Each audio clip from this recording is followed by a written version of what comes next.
Hey folks, Kerry from 401k Dexter's here. Was headed home a little different way today and came upon this place, and I thought I'd swing in and make a quick video on how to save a little bit of money during retirement.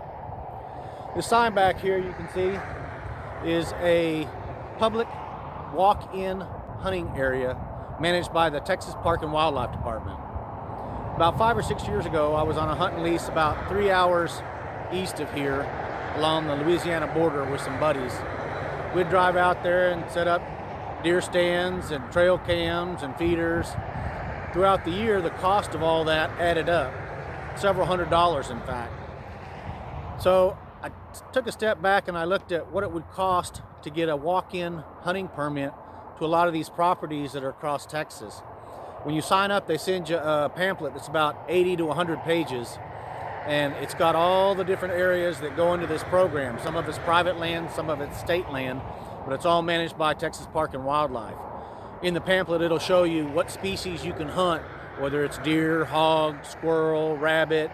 Out west, you've got a few places that you can hunt quail on, and up in the Panhandle, you can even get into some pheasant.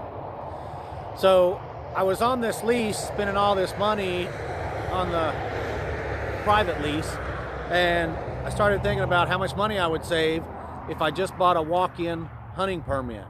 The permit's about $80. You can get it on the website from Texas Park and Wildlife.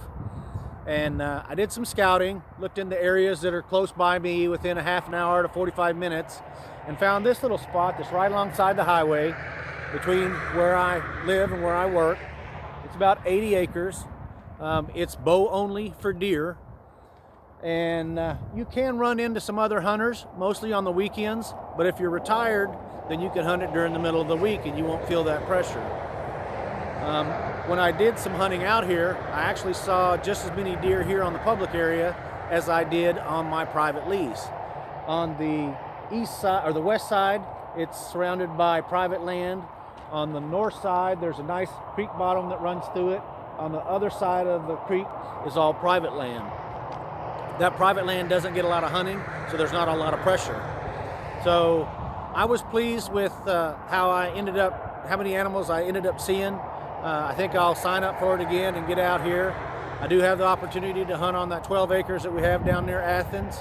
I have seen a couple doe in the tree line on the top of the hill, and I've got a couple of neighbors down there that say they've got deer on their property. So just thought I'd throw this idea out there. If you're trying to look to trim some money for your budget in retirement, you might consider public hunting properties as opposed to a private lease.